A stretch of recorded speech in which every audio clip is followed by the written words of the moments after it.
Jueves 13 de agosto del 2020, bienvenidos a JNE Noticias. Soy Paloma Barreto y estos son nuestros principales titulares.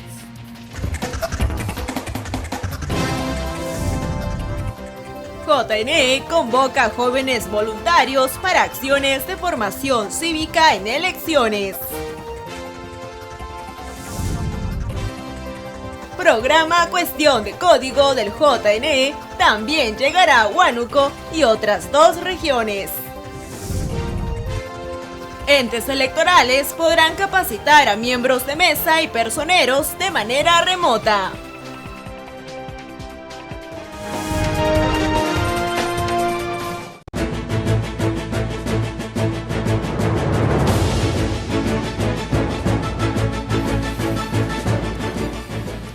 Mediante programa de voluntariado del Jurado Nacional de Elecciones, convoca a jóvenes para acciones de formación cívica en elecciones generales. Los interesados pueden inscribirse del 14 al 25 de agosto. El Jurado Nacional de Elecciones convoca a los jóvenes de Lima Metropolitana y 9 departamentos del país para integrar el programa de voluntariado con el propósito de desarrollar acciones de sensibilización y formación cívico-democrática entre la población con motivo de las elecciones generales 2021. Los interesados en participar en esta actividad impulsada por la Dirección Nacional de Educación y Formación Cívica Ciudadana pueden inscribirse desde el viernes 14 hasta el martes 25 de agosto a través de la página web del JNE. El voluntariado se activará en Lima Metropolitana y los departamentos de Ancash, Arequipa, Ayacucho, Cajamarca, Cusco, Huánuco, Lambayeque, La Libertad y Puno, donde funcionan las oficinas descentralizadas de JNE. Dada la situación del país a causa de la pandemia por el COVID-19, las acciones de los 360 voluntarios se realizarán mediante la modalidad virtual y a distancia, con el fin de proteger la salud de los jóvenes. Los requisitos para ser voluntarios de JNE son tener entre 18 y 29 años de edad, no pertenecer a ninguna organización política ni tener antecedentes policiales ni penales, en vista de que las actividades se desarrollarán a distancia. Quienes sean seleccionados deben contar con acceso a internet y dispositivo para conectarse, de preferencia computadora o laptop. En 13 años de labores, este programa ha ejecutado más de 450 actividades en favor de la ciudadanía, involucrando a más de 4.000 voluntarios. En el marco del proceso comicial del 2021, los entes electorales podrán capacitar a los miembros de mesa y personeros de organizaciones políticas de manera remota. La crisis que ha generado el nuevo coronavirus hace que diversas entidades involucradas en los procesos electorales modifiquen su modelo tradicional de trabajo. Los entes electorales no están exentos de estos cambios. En el proceso comicial que se celebrará el 11 de abril del 2021, la Oficina Nacional de Procesos Electorales tiene a cargo la capacitación de los miembros de mesa, la cual podrá hacerse a través de medios virtuales. La referida capacitación brinda información sobre el proceso en curso y permite que los miembros de mesa efectúen tareas similares a las que realizarán durante la jornada electoral. Es fundamental que los ciudadanos que saldrán electos asistan a las capacitaciones, pues les permitirá conducir de manera adecuada los 3 momentos del proceso electoral: la instalación, el sufragio y el escrutinio. De otro lado, los personeros legales de las organizaciones políticas también podrán ser capacitados de manera remota por el Jurado Nacional de Elecciones. El objetivo es que puedan optimizar su desempeño durante la elección de autoridades. El rol de los personeros es velar y representar los intereses de su organización política o autoridad sometida a consulta popular. El próximo año se elegirán al presidente de la República, 130 congresistas y 5 parlamentarios andinos. Bien amigos, ahora les comentamos que las oficinas descentralizadas de procesos electorales dispondrán que en cada local de votación funcionen el menor número de mesas de sufragio posibles. Esta medida tiene el objetivo de evitar los contagios por el nuevo coronavirus. Con el propósito de evitar posibles contagios el día de la votación, las oficinas descentralizadas de procesos electorales podrán disponer que en un mismo local de votación haya el menor número de mesas de sufragio. Se busca garantizar todas las medidas de control y seguridad sanitarias establecidas en el protocolo que será determinado por la OMPE y el Ministerio de Salud. Además, se podrán considerar otro tipo de recintos a los señalados en la legislación electoral. Se trata de una norma transitoria para las elecciones del 2021, en el marco de la emergencia sanitaria. Es importante mencionar que los grupos de personas de riesgo están exentas del pago de multa por omisión al sufragio o de inasistencia a la integración de las mesas de votación.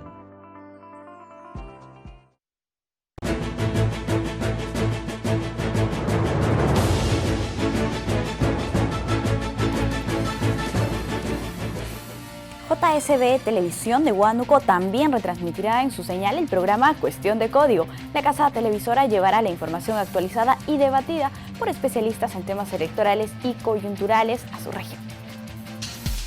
JSB Televisión Canal 12 de Huánuco se une a los canales aliados regionales que transmiten el programa Cuestión de Código, llevando la información electoral a más ciudadanos del país. Bueno, y ahora sí nos vamos a ver ese segmento especial del Jurado Nacional de Elecciones. Cuestión de Código. Veamos este informe muy atentamente y escuchemos lo que dicen los especialistas. Adelante, don Christopher. Recuerde que todos los jueves encontrará en este espacio información novedosa a cargo de la conducción de la doctora Jessica Clavijo, directora nacional de Fiscalización y Procesos Electorales del JNE, con 2 especialistas distintos en cada emisión. Cuestión de Código, impulsado por el Jurado Nacional de Elecciones, sigue con su programación todos los jueves a las 10 de la mañana y pueden seguir disfrutando de su contenido en los canales regionales Media TV de Ayacucho y Gaceta Ucayalina Televisión de Pucallpa. No olvide seguir la programación de JNE-TV y en sus redes sociales y en el canal 44 y 516 de Movistar. La nueva normalidad ocasionada por la pandemia del COVID-19 trae consigo muchas dudas respecto a cómo serán las campañas electorales en nuestro país y en diferentes partes del mundo. Tenemos un informe al respecto. La pandemia mundial ha generado interrogantes sobre cómo la nueva normalidad afectará los eventos programados en el país. Una de ellas, las elecciones generales prontas a celebrarse, así como las campañas que realizan en este proceso los partidos. Ela Infor, directora de Democracia y Desarrollo Internacional, nos adelantó una posible ventana para los partidos políticos. Hay que segmentar bien las audiencias y según ello definir cuáles son las plataformas más idóneas para aquellas audiencias. Hay que usar también de manera múltiple, es decir, varias plataformas de manera simultánea, ¿no? Y vemos hoy en día, como ya también lo hemos visto en elecciones pasadas, el uso, por ejemplo, de las plataformas web, el uso de las diversas redes sociales que están disponibles, ¿no? Facebook, Twitter, YouTube, Instagram, hoy en día TikTok, pero cada una cumple con un objetivo específico y eso hay que tenerlo muy claro. Si bien es cierto, las plataformas digitales ya se venían abriendo paso en estos últimos años, su uso en una campaña electoral es un reto para los partidos políticos. Según el Instituto Interamericano de Derechos Humanos, en una campaña electoral el acceso debe ser equitativo con participación informada sobre la promoción de sus candidatos. Por su parte, José Villalobos, director ejecutivo del Instituto Peruano de Derecho Electoral, indicó que esto beneficiaría a una gran población de jóvenes para que puedan conocer a los candidatos mediante estas plataformas digitales, pero aún presenta brechas que resolver para el acceso a nivel nacional. El politólogo Luis Núñez resaltó el papel de las universidades en la formación de ciudadanos.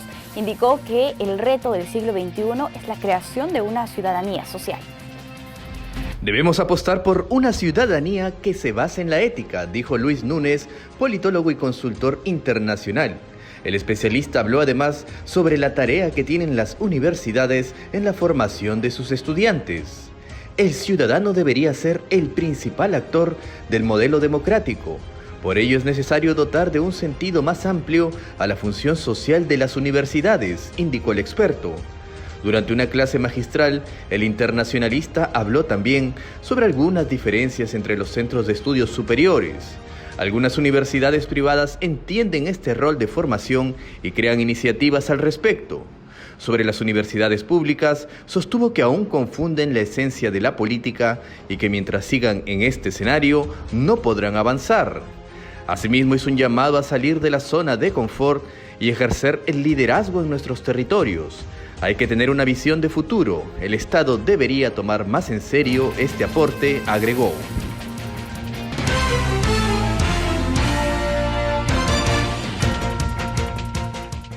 Estamos conectados en este momento con Mauricio Zabaleta, él es politólogo. Hoy vamos a abordar el tema de partidos políticos, militancia, liderazgo y caudillaje.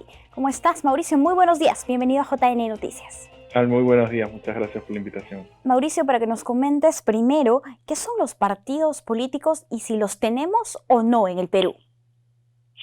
Bueno, los partidos son organizaciones, son grupos de personas que de manera colectiva buscan el poder.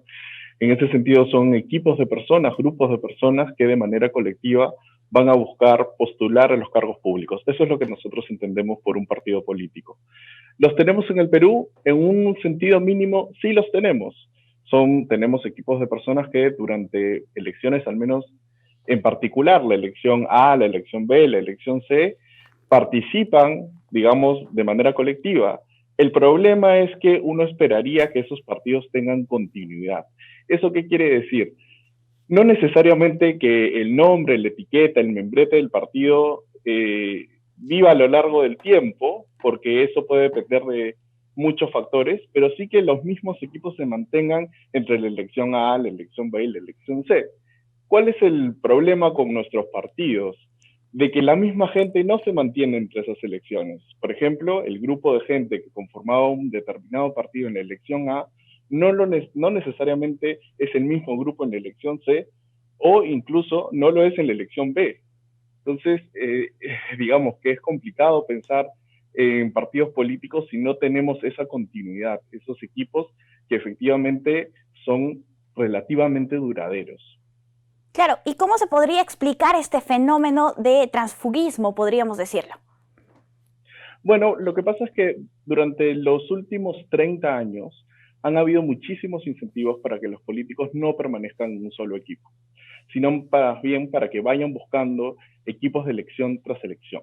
En realidad ya no existen carreras que están forjadas en los propios partidos, sino más bien lo que existe son políticos independientes que van a ir haciendo una trayectoria propia con una agenda personalista.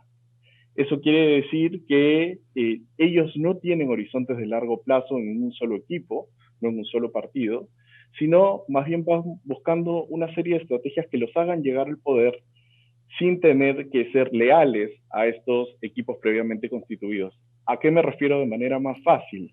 En realidad, si tú eres un político en el Perú y lo que quieres hacer es ganar elecciones, a veces no te conviene quedarte en el mismo partido o en el mismo equipo, porque ese equipo o ese partido puede decrecer en su intención o como es visto por el electorado, o porque existen otras tendencias que finalmente terminan destruyendo esas propias organizaciones. Entonces, existen pocos incentivos para mantener esos equipos duraderos. Bien, Mauricio, sí, podemos hacer de repente un análisis de cómo llegan los partidos políticos, organizaciones políticas de nuestro país a las elecciones generales del 2021. Bueno, en realidad tenemos un panorama muy incierto. Durante las últimas 2 elecciones presidenciales, y esto evidentemente no es nuevo para decir en el Perú, en general, en un sistema de competencia como el que tenemos nosotros, todo es muy incierto en general, pero al menos en las últimas 2 elecciones sabíamos quién iba a estar en la segunda vuelta. A lo que me refiero es, sabíamos al menos qué competidora iba a estar en la segunda vuelta y cómo más o menos se iba a canalizar, digamos, los entusiasmos, las afinidades políticas en una segunda vuelta donde el fujimorismo iba a estar presente. Ahora ya no tenemos la certeza del fujimorismo en la segunda vuelta, entonces es un escenario absolutamente abierto. En realidad, básicamente, lo que podemos decir es una cosa.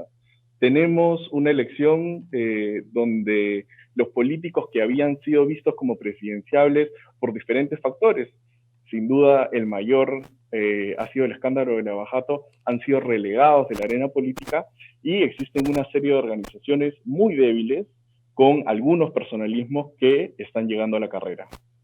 Así es, bien, el panorama es incierto en todo caso. Vamos a continuar hablando sobre los partidos políticos, y es que en una democracia es tenerlos fortalecidos. ¿Qué es lo que se debería hacer en el país para fortalecer nuestras organizaciones políticas, nuestros partidos? Bueno, en realidad yo soy muy escéptico de pensar que se van a fortalecer los partidos porque hagamos una reforma o hagamos mejor las leyes, si se quiere, ¿no? ¿Cuál es la solución en todo caso? A ver, primero creo que es importante decir que la reforma es algo que se debe discutir, es algo en lo cual se debe avanzar porque permite ordenar ciertas cosas, pero el tema es qué expectativas tenemos en la reforma, ¿no? Si lo que nosotros queremos es tener partidos más fuertes debido a un cambio normativo, ¿no? Eso, lamentablemente, desde mi punto de vista, no va a ocurrir. En realidad, no se trata de la pregunta de, y acá voy a ser tal vez un poco pesimista, ¿qué debemos hacer? En realidad, tal vez no dependa necesariamente de nosotros como ciudadanos, sino de una serie de factores sociales o condiciones sociales que no están presentes en el Perú contemporáneo, ¿no? Generalmente los partidos se forjan en procesos de cambio social importantes, que son duraderos y que tienen implicancias políticas de largos años. Y en realidad, desde 1990 en adelante, específicamente, de hecho, estamos, digamos, conmemorando, no sé cuál sea la palabra correcta, pero se cumplen 30 años del ajuste estructural, que ha sido el cambio más importante en términos sociales, económicos y políticos de los últimos 30 años o de las últimas décadas, pero después de eso no hemos visto episodios de cambio lo suficientemente fuertes como para afianzar estos equipos duraderos, que son los que habíamos comenzado al inicio. Y ahí me gustaría hacer un punto, que es, estos cambios sociales son importantes y generan estos equipos duraderos porque permiten establecer parámetros de política, programas, que son los grandes ausentes en la política peruana contemporánea.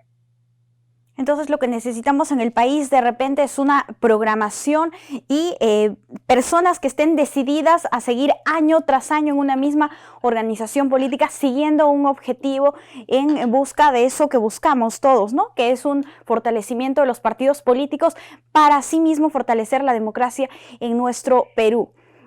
Quisiera saber qué es lo que opinas tú respecto a estas nuevas normas aprobadas con miras a las elecciones generales del 2021 respecto a las elecciones internas. Precisamente los partidos tienen la posibilidad de elegir a sus candidatos a través de la modalidad un militante, un voto y a través de la modalidad por delegados. ¿Cuál crees tú que va a ser el camino que van a tomar estos partidos políticos?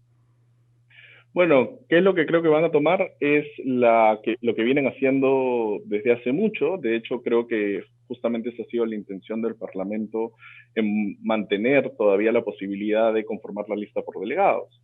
Es la forma más fácil en la medida que te permite mucho, te da mucho margen de maniobra, me refiero a te da si es que tú eres un dirigente partidario, específicamente quienes son en algunos casos literalmente dueños de los partidos. En ese sentido, yo imagino que la forma que le genere menos problemas van a ser la de los delegados. Ahora bien, es importante tener en cuenta una cosa. Más allá de que sea mandatorio o no, que las elecciones sean lo más abiertas posibles, sí es importante que el proceso de cambio venga desde los propios partidos. Si es que viene desde la ley, vamos, yo vengo investigando sobre partidos en el Perú desde hace algún tiempo y lo que me he dado cuenta es que cuando el cambio no surge de las organizaciones, lo que hacen es subvertir la norma de alguna forma, en lo cual formalmente cumplen con el requisito, pero finalmente terminan tomando decisiones de manera muy corta, ¿no? En un grupo muy pequeño. Entonces sí es importante apelar a los partidos a que puedan ser lo más democráticos y transparentes posibles. Efectivamente, es lo que se debería perseguir. Ya para finalizar con esta entrevista, queremos tocar un tema bastante importante, y es que queremos conocer el papel de los militantes al 2020. ¿Qué es lo que debe hacer un militante y por qué es importante dentro de una organización política, con miras a estas elecciones generales del 2021? Bueno, en realidad yo ahí, de hecho me das la oportunidad para no ser tan pesimista y tan determinista. Efectivamente, que no tengamos las condiciones sociales para tener partidos fuertes no quiere decir que nosotros como ciudadanos no tengamos un compromiso con la política del país. En ese sentido, sí es importante que la ciudadanía se comprometa con opciones programáticas, nuevamente, aunque la oferta no es muy extensa, pero quienes sean más conservadores, pues planteen una opción más conservadora para el país, quienes sean más liberales, progresistas, hagan lo propio, y sobre todo que entendamos que la participación es necesaria y que todos tenemos una voz en la polis, en la nación peruana, ¿no? Y no tachar al adversario, digamos, por sus posturas políticas, morales, intelectuales, sino justamente tener un compromiso con la democracia, y ese compromiso es participación, es diálogo, y como todo diálogo es escucha. Entonces, depende de nosotros como ciudadanos también poder activar un poco esas, digamos, mecanismos que están estructurales, que están ahí ocultos para que los partidos y la política en general sea mejor. Bien. Muchísimas gracias, Mauricio, por estar aquí con nosotros en JN Noticias. No, muchas gracias a ustedes. Amigos, es momento de hacer una brevísima pausa. Al volver, más información para ustedes.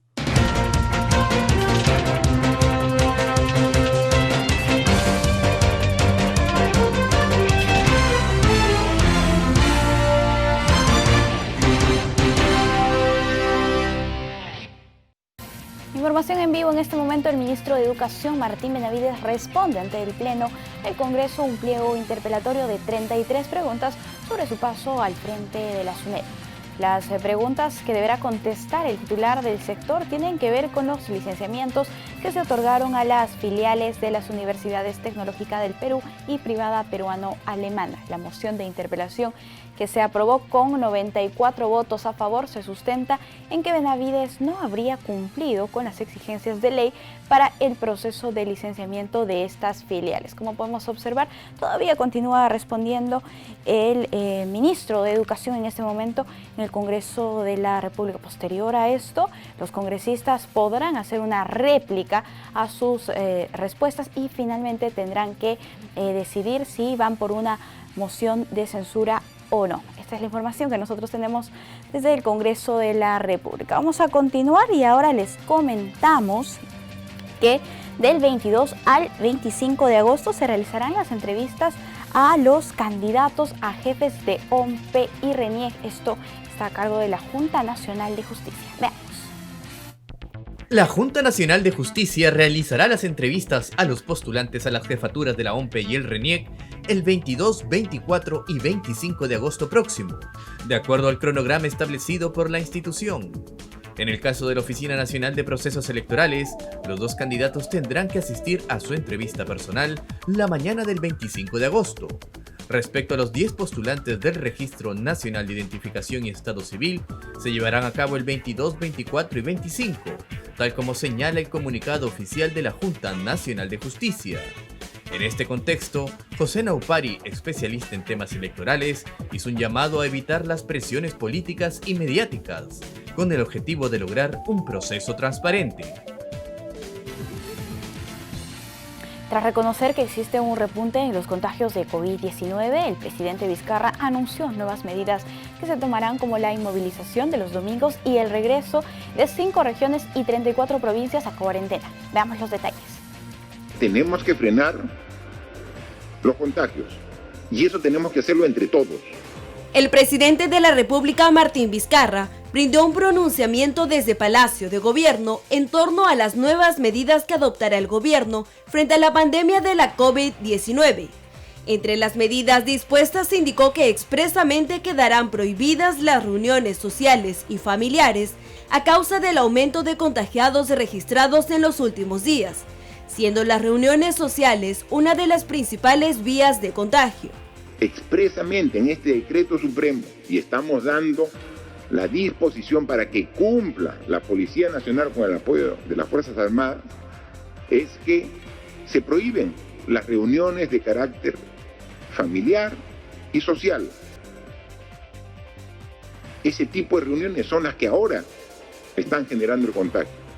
En esa línea, dijo que se regresará a la inmovilización obligatoria los días domingos. Sin embargo, solo estará permitido el comercio vía delivery.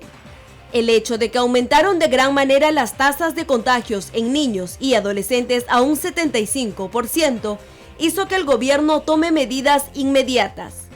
Vamos, a partir de este domingo, a retornar a la inmovilización obligatoria los días domingos. Queremos y pensamos que es preferible retroceder un paso solo el domingo para generar la responsabilidad de todos para nuevamente después recuperar las condiciones que todos quisiéramos tener. Por otro lado, el mandatario anunció que en Consejo de Ministros aprobaron un decreto supremo que modifica al anterior, en donde incorporan a nuevas provincias en cuarentena focalizada. Estamos incorporando nuevas provincias. Exactamente nos referimos que ingresan a cuarentena en total, los que ya estaban con los que ingresan son 5 departamentos y 34 provincias, ¿no? En ese sentido, las regiones son Arequipa, Ica, Junín, Huánuco y San Martín. Las provincias son Tambopata e Iberia, ubicados en la región de Madre de Dios, Pasco en Pasco, Huamanga y Huanta en Ayacucho, Santa, Casma y Huaraz en Ancash, Mariscal Nieto e Hilo en Moquegua, Tacna en Tacna, Cusco y la Convención en Cusco, también Puno y San Román, situado en la región de Puno, Cajamarca, Jaén y San Ignacio en Cajamarca, Bagua, Condorcanqui y Uctabamba en Amazonas, Abancay y Andahuaylas en Apurímac, Barranca, Huaura, Cañete y Huaral en Lima, Virú, Pacasmayo, Chepén y Ascope en La Libertad, Huancavelica, Angaraes y Tayacaja en Huancavelica. El jefe de Estado, Martín Vizcarra, anuncia que la vacuna contra el coronavirus estaría lista para los primeros meses del 2021. También pidió a la población seguir con los cuidados de salud ante el incremento de casos. El presidente Martín Vizcarra consideró que la vacuna contra el COVID-19 estaría lista para los primeros meses del 2021, tomando en cuenta que los laboratorios aún no completan las fases de pruebas para establecer la eficacia de las mismas.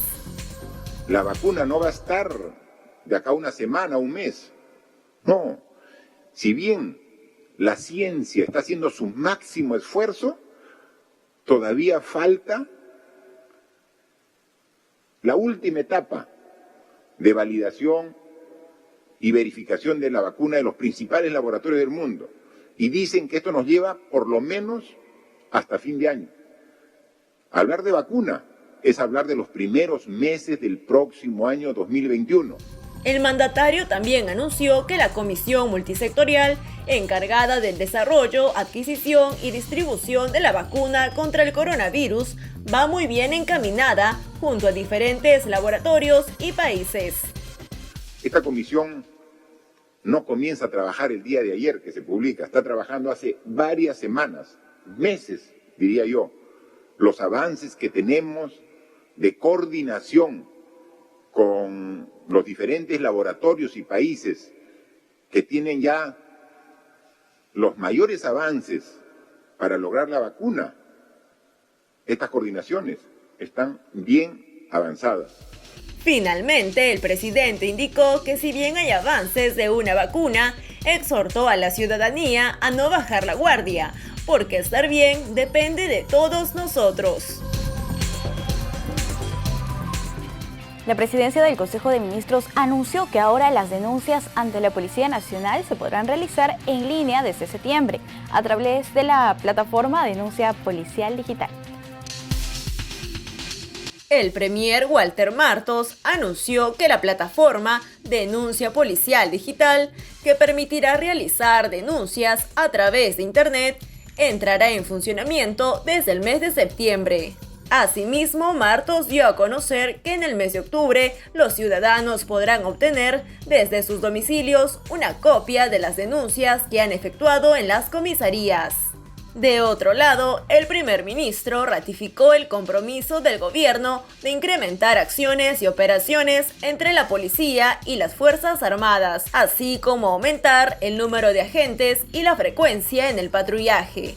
En el marco del Plan General de Operaciones Fortaleza 2020, Martos detalló que la policía desarticuló más de 540 bandas criminales y detuvo a más de 20.000 personas por diversos delitos, tras ejecutar hasta la fecha cerca de 55.000 operaciones a nivel nacional.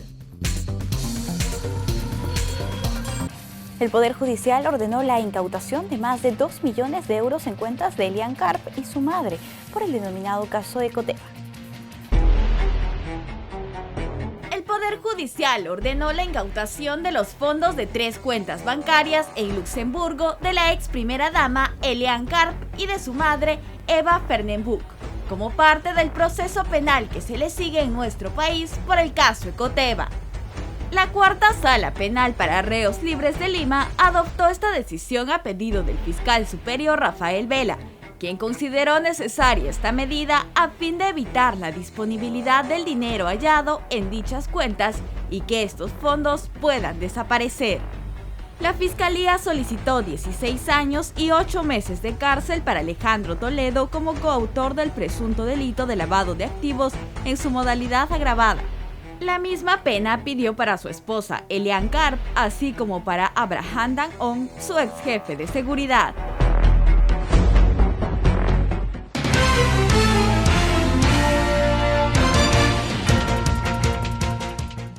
En este momento nos encontramos ya conectados con Iván Torres Latorre, él es penalista y vamos a abordar el tema de grilletes electrónicos en el sistema penal peruano, aplicación y marco normativo. Para nosotros es un placer saludarlo. ¿Cómo está? Muy buenos días, bienvenido. Buenos días, Paloma, gracias por la invitación. Doctor, para que nos comente, por favor, ¿qué son los grilletes electrónicos y desde cuándo los tenemos en nuestro país? Bueno, el grillete electrónico es un mecanismo, es una herramienta para la Administración de Justicia que tiene como finalidad desasignar los penales para delitos que no superen los 8 años de pena privativa de libertad, y que esto surge en la legislación comparada y en el Perú es adoptado a partir del año 2010, con la ley 29499.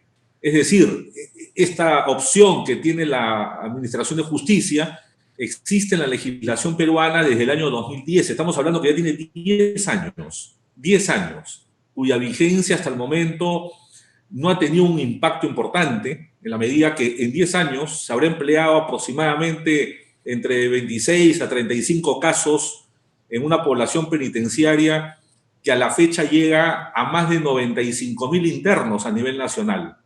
Pero fíjese, Paloma, lo importante es que en el año 2010, cuando se tomó esta alternativa de los grilletes electrónicos por primera vez, en el Perú existían alrededor de 45.000 internos.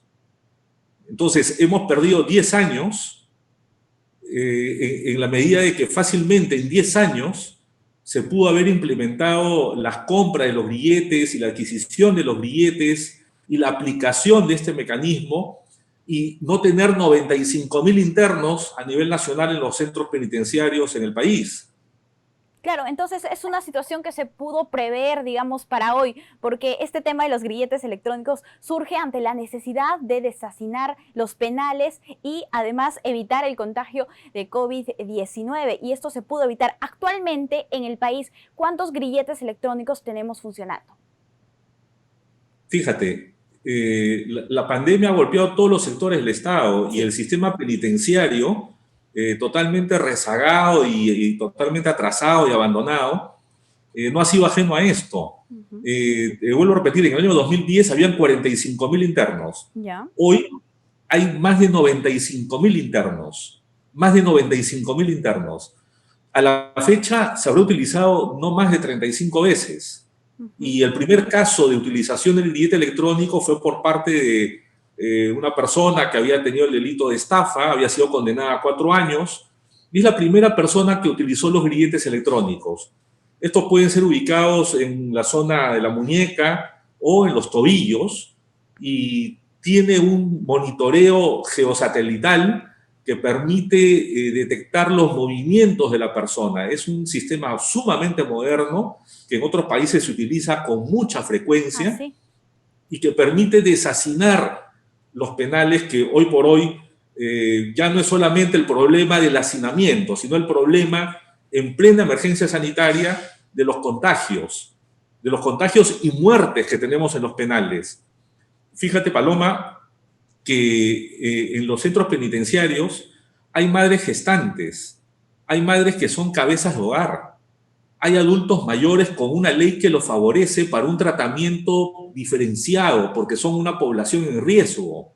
Es una población adulta mayor altamente vulnerable a cualquier tipo de enfermedad. Claro, y ellos podrían verse beneficiados, pero lamentablemente no es así en nuestro país todavía, a pesar de que, como usted menciona, existen experiencias positivas en el mundo respecto a su uso. Nos gustaría precisar además en cuál es el costo de este grillete electrónico, porque claro, uno puede decir, de repente es un monto excesivamente elevado que el Estado no puede costear, pero usted nos tiene la respuesta. Un grillete electrónico no te cuesta más de 30 soles por día.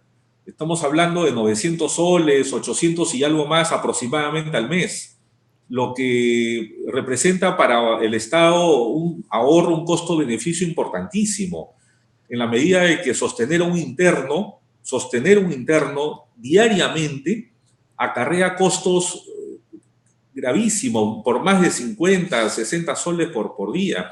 Fíjate, Paloma, que en el Perú, para construir un penal para 1.000 internos está aproximadamente 150 millones de soles. 150 millones de soles. Carísimo. Si el Estado quisiera construir un penal para 4.000 internos, esto le costaría aproximadamente 600 millones de soles. Sin embargo, adquirir 5.000 grilletes le costaría 13 millones de soles, Paloma. Interesante realmente la comparación. Esto no recibe ningún tipo de cuestionamiento por el lado costo-beneficio.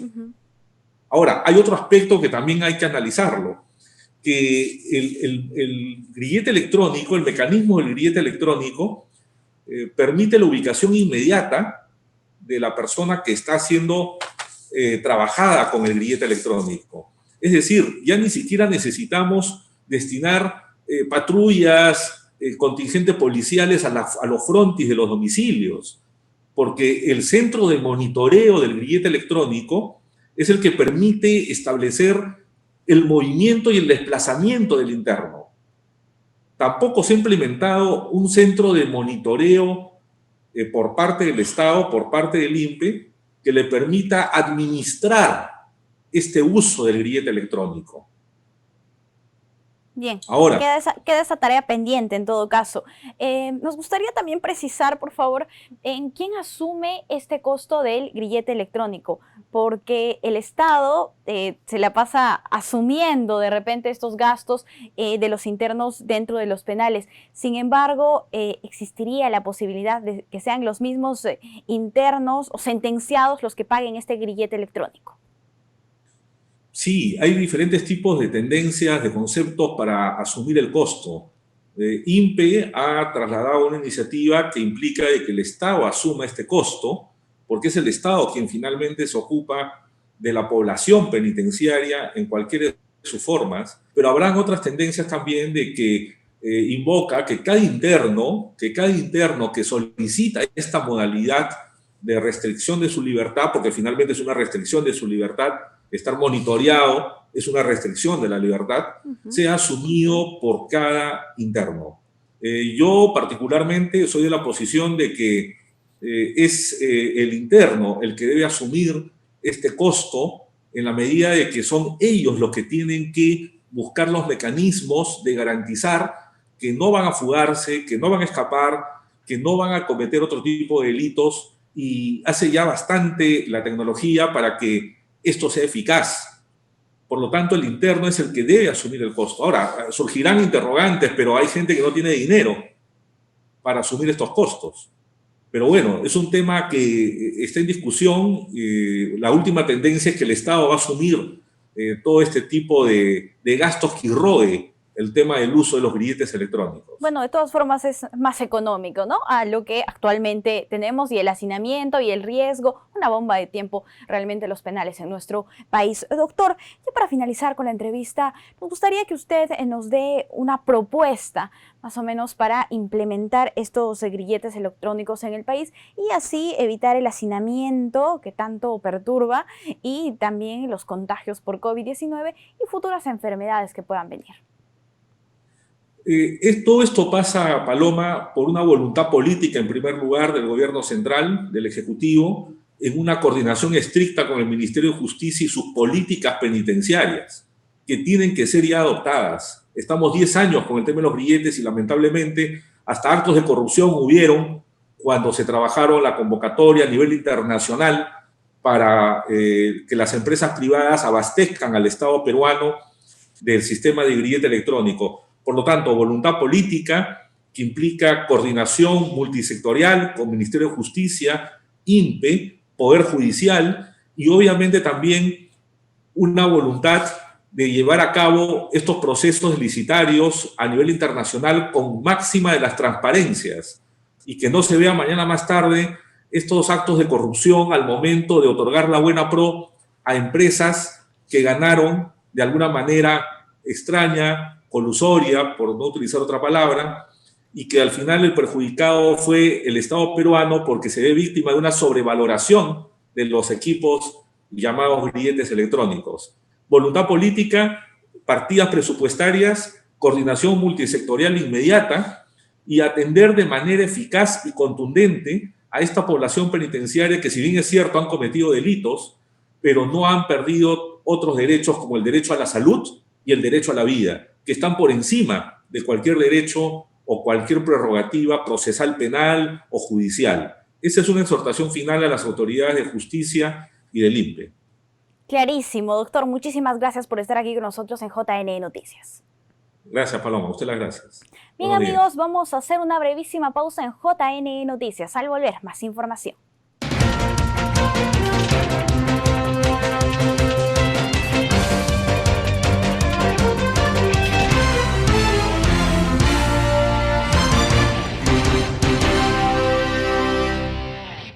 Damos pase a Ana Bendezú de la agencia de noticias Andina, quien nos comparte el resumen de noticias oficiales del COVID-19. Adelante.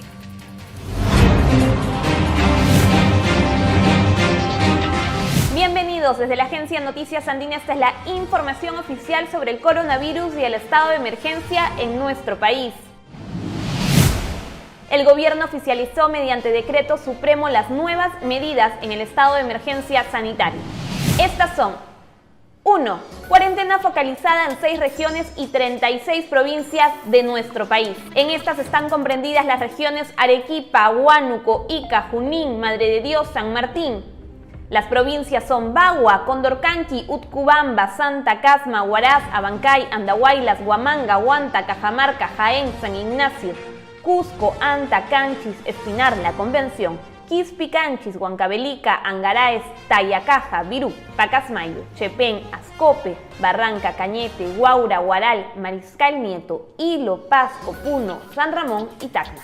En estos lugares la inmovilización social obligatoria va desde las 8 de la noche hasta las 4 de la mañana del día siguiente, mientras en el resto del territorio nacional va de 10 de la noche hasta las 4 de la mañana del día siguiente. 2. Domingos de inmovilización social obligatoria. El domingo ha sido declarado de Día de Inmovilización Social Obligatoria en todo nuestro país, hasta las 4 de la mañana del día siguiente. Esto con excepción del personal que participa en la prestación de servicios de abastecimiento de alimentos, salud, medicinas. Las farmacias podrán brindar atención. Para el tránsito de personas se implementará un pase vehicular. 3. Delivery de restaurantes. El servicio de delivery de restaurantes estará permitido el día domingo que se dispone la inmovilización social obligatoria.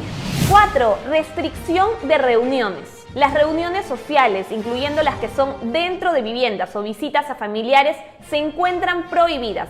Esto por razones de salud a efectos de evitar más contagios del COVID-19. 5. Salida de menores de 14 años. Los menores de 14 años solo podrán realizar una salida diaria con una persona mayor de edad que resida dentro de su domicilio. La circulación se limita a un paseo máximo de 30 minutos diarios en una distancia no superior de 500 metros respecto al domicilio del menor, en espacios libres sin aglomeración. No se olviden que el desarrollo de estas y otras noticias las pueden encontrar también en todas nuestras plataformas digitales y por supuesto visitar andina.p.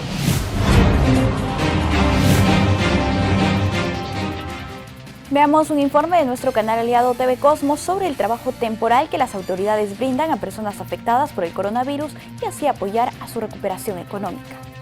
Avenidas principales de la ciudad tendrán un mejor panorama. La Municipalidad Provincial de Trujillo ha puesto en marcha el programa Limpiando Trujillo, el mismo que busca generar un empleo digno a las familias afectadas por esta crisis. El gerente del SEGAT, Germán Huerta, estuvo supervisando este inicio y explicó por qué la necesidad de este número de pobladores. Con la finalidad de poder recuperar nuestras principales calles y territorios vecinales. El programa está lanzándose como para hacer todo un mes las 59 territorios vecinales que tenemos acá en nuestra ciudad. Como consecuencia, ustedes saben, por el tema del COVID y por el tema de vulnerabilidad del personal que tenemos en el SEGAT, lamentablemente tenemos un 30% que están en cuarentena, ¿no? Sea por el tema que sean mayores de edad, tienen problemas de comorbilidad, que es, ¿no? Entonces todo ese grupo de personas lamentablemente no está laborando y eso nos afecta en el proceso de la calidad y cumplimiento de la limpieza. Entonces por eso es que... Desde tempranas horas de la mañana las cuadrillas de trabajadores se concentraron para luego trasladarse a diferentes puntos de la ciudad. Fundamentalmente en la avenida Moche, que estamos haciendo toda la limpieza, desde la avenida España hasta el Óvalo Grau. La otra avenida que estamos limpiando es la avenida Perú, igual desde la avenida España hasta la avenida América. Estamos ahora también en la 9 de octubre, que también estamos limpiando desde Averno Enríquez hasta la avenida América. Y en el interior también de Huerta Grande, que estamos haciendo toda una campaña de limpieza, ¿no? Entonces la idea es recolectar todo lo que es el arenado que existe, limpiarlo todo, tanto las veredas, las pistas y las bermas centrales. La idea es poder dejar limpio Trujillo, ¿no? Son más de 100 beneficiarios quienes vienen laborando en esta campaña temporal. Los trabajos consisten en barrido de pistas, recojo de basura, poda de árboles y baldeo de veredas. Ese trabajo será de un mes y todos cumplen con los protocolos de bioseguridad para evitar el contagio del COVID. En la región San Martín aún se vive la cuarentena total. Uno de los lugares con mayor riesgo de contagio del COVID-19 se da en los mercados. Por eso las autoridades iniciaron pruebas de descarte rápido en estos centros de abasto. Este es un informe de nuestro canal aliado Vía Televisión. Los centros de abastos de la ciudad continúan atendiendo al público para la venta de sus productos. Sin embargo, hay personas que no respetan el distanciamiento social, situación que podría generar que los mercados sean focos infecciosos al COVID. Es por ello que las autoridades municipales, junto al personal de salud, vienen sometiendo a las pruebas rápidas a los conductores de los puestos de venta. Sí, mira, estamos aprovechando esta oportunidad para poder hacer un examen de COVID. 19 a los comerciantes, a los que están atendiendo a las personas, a los clientes, que no se les ha hecho todavía las pruebas, ¿no? Priorizando básicamente a ellos. Tenemos que un mínimo de 25 personas, 25 conductores que tenemos que hacer en este mercado número 2. Similar medida también se va a hacer en los centros de abasto. Sí, se está haciendo también en el mercado 3, también se va a tener un número de 25 aproximadamente. También vamos a hacer en los mercados temporales que son Chacarita, Versalles y 10 de agosto. Y también si nos da la oportunidad vamos a ir a los mercados que son privados, porque también necesitamos intervenir para poder garantizar la salubridad que todo esté en orden, ¿no? Que no haya posibilidad de que se siga haciendo más contagios. Según información del funcionario municipal Mauro Trigoso Paredes, la idea es que todos los comerciantes sean sometidos a las pruebas rápidas para garantizar la atención de sus clientes y de esa manera evitar que adquieran o transmitan el nuevo coronavirus. Sí, ya se les va a llamar porque dentro de minutos ya estarán llegando acá el personal para poder hacer la atención a todos los comerciantes que estamos registrándolos en la lista. Hay muchos que ya se les ha hecho, ya se ha pasado de un número, inclusive a los ayudantes de esos vendedores también ya se les ha hecho. No, se está tratando de ver de que se minimice en lo posible la posibilidad de que existan portadores del virus y que no lo conozcamos. Entonces hay que garantizar a las personas que vienen acá a hacer sus consumos, sus compras, y ellos mismos, los mismos vendedores, no estemos transmitiendo constantemente el virus del COVID. Gracias a usted. Y aquí estamos más bien aprovecho a las personas que no vengan, exijan siempre lo que estamos haciendo para evitar lo que estamos diciendo, el contagio, ¿no? Los vendedores de los mercados itinerantes como el de Chacaritas Versalles también vienen siendo sometidos a las pruebas rápidas de descarte del COVID-19.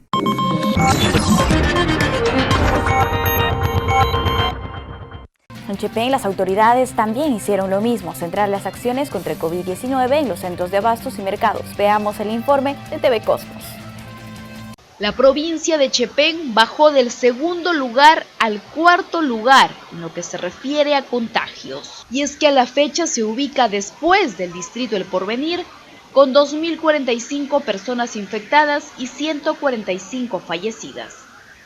Sin embargo, teniendo en cuenta la informalidad del comercio ambulatorio, la municipalidad habilitó un espacio para reubicar a estos vendedores en el denominado Mercado La Explanada.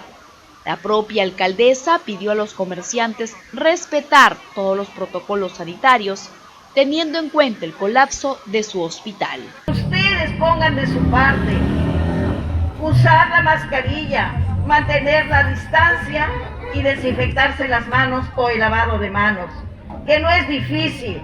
Hagámoslos en nuestra casa, hagámoslos cada vez que salgamos a la calle. Todo va a depender ahora de nosotros. Esta visita fue en compañía de un regidor y otros funcionarios ediles. La primera autoridad chepenana exhortó a los comerciantes a valorar su vida y por ende la de sus compradores. Todos estamos unidos porque nos queremos, porque no queremos que nuestros padres, nuestros hermanos, nuestros familiares y demás conciudadanos sigan falleciendo.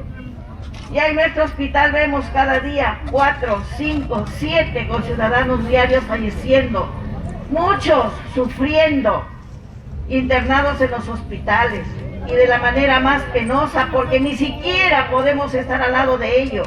Personal del ejército peruano resguarda los puntos cercanos al mercado y donde antes de la pandemia lucía abarrotado de comerciantes, especialmente los días domingos. Bien amigos, es momento del bloque internacional en JN Noticias.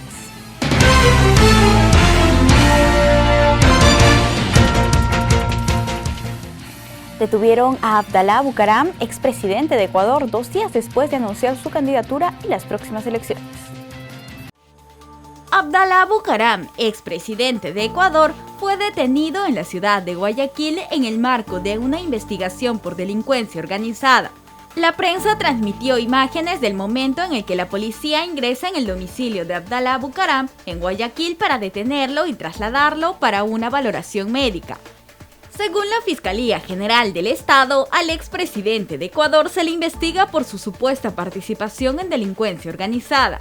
Además del exmandatario, este caso involucraría a su hijo Jacobo y a 3 funcionarios de la Agencia Metropolitana de Tránsito, contra quienes se inició una investigación en mayo de 2020 por la presunta relación con 2 israelíes detenidos por presunta venta irregular de insumos médicos. En medio de la situación de bloqueo y creciente tensión política en Bolivia, el exmandatario Evo Morales pidió a sus seguidores aceptar el 18 de octubre como fecha para la realización de las elecciones generales. El expresidente de Bolivia, Evo Morales, pidió a sus seguidores aceptar el 18 de octubre próximo como fecha para las elecciones generales, en un intento por frenar las protestas y bloqueos contra el retraso de los comicios. Las elecciones generales, que fueron aplazadas por segunda vez al 18 de octubre, generaron malestar entre los seguidores de Morales. El Movimiento al Socialismo señala que se trataría de una estrategia para perjudicar a su candidato presidencial Luis Arce, por lo que realizaron jornadas de protestas. En medio de esta situación, el exmandatario, que se encuentra refugiado en Argentina, llamó a la calma a sus seguidores e indicó que por la modificación de 2 semanas o 3 no tiene sentido hacer problemas. Las protestas y bloqueos no solo desataron una ola de amenazas de represión por parte del gobierno de Bolivia, sino que llevaron al borde del colapso a muchos hospitales que están liderando la gestión de la pandemia.